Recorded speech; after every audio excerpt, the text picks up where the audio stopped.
honest and trustworthy. And you may have other children who lie, backbite, or gossip, or so on. We have to counter these bad characteristics. And how did the prophet deal with these type of characteristics? Well, if the prophet had a child in his family lie, what the prophet would do is ignore that child until that child repented. Now, everyone knows that children hate to be ignored. All children like attention.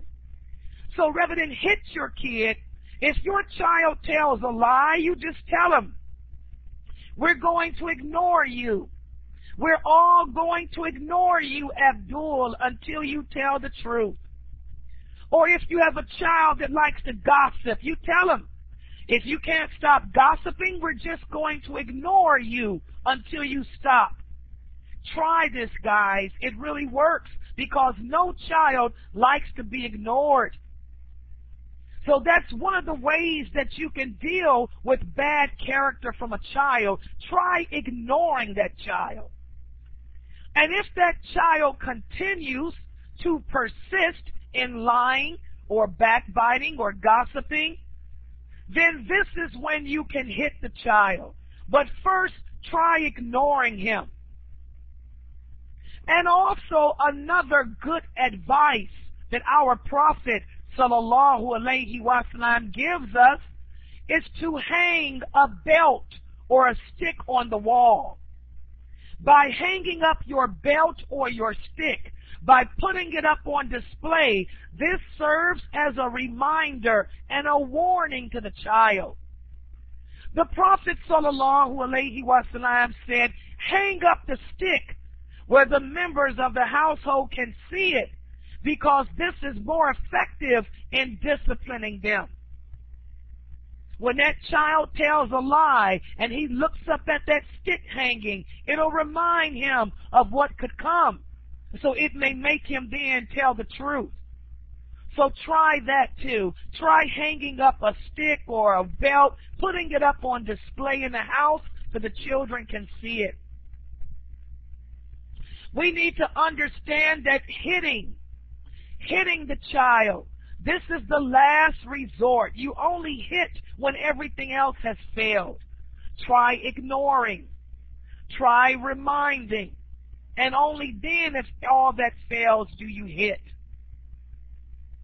Now, a lot of people ask about hitting a woman, because Allah does speak in the Quran about how if a man is married to a woman who has bad conduct, he can hit her. Well, we have to understand that, again, hitting is the last resort.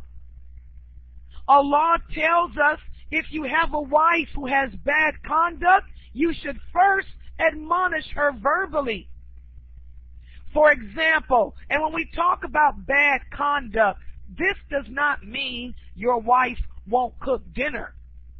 Your wife cooked chicken instead of fish. Bad conduct means, say for example, your wife refuses to wear a hijab. The first time you catch her without her hijab, you admonish her.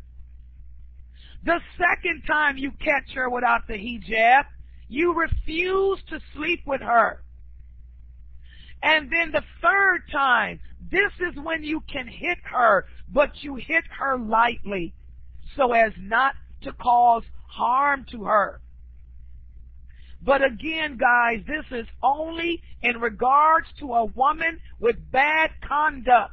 Bad conduct meaning, for example, she refuses to wear hijab, or she cusses all the time. A very bad-mannered woman. A woman that you're on the verge of divorcing. This is the type of woman that you follow these steps with. The Prophet Muhammad sallallahu alayhi wa sallam was the best example for us all, and he never laid a hand on any of his wives. He never hit any of them. They were not ill-mannered women. Okay?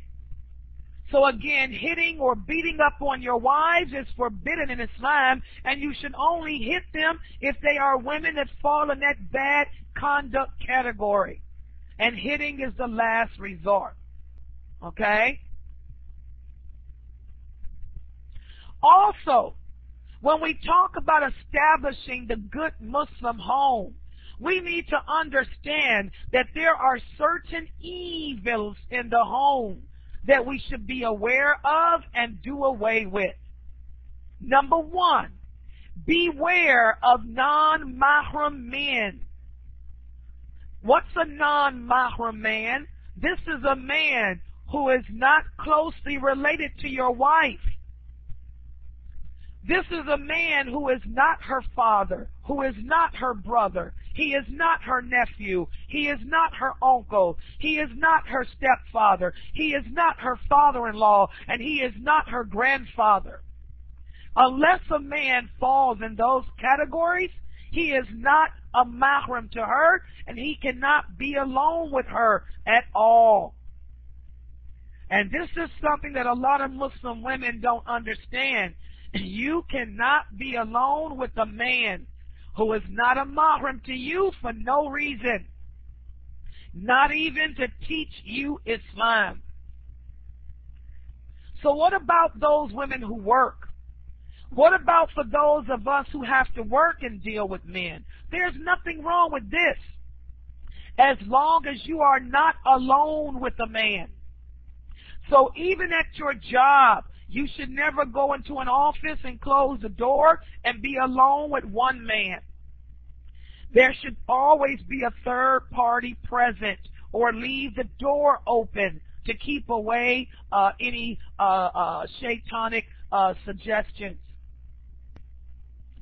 Also, another evil in the home that we need to do away with is men and women should be separated during family visits.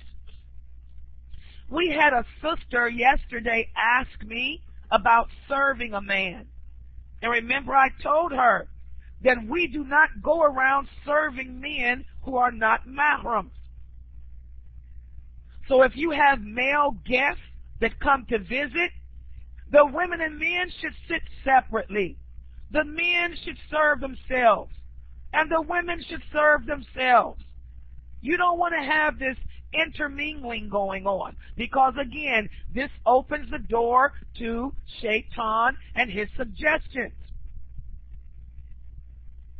Also, we need to be aware of the dangers of having male drivers and female servants in the home. Be careful to not have your wives and daughters alone in a car with a male driver. And be careful not to leave your sons and your husband alone in a house with a female servant. Because again, this can lead to a fitna. Also, another evil of the home that you must be aware of and do away with is having immoral people there. If you have a brother, for example, and your brother drinks, he's an alcoholic, or your brother is a drug addict,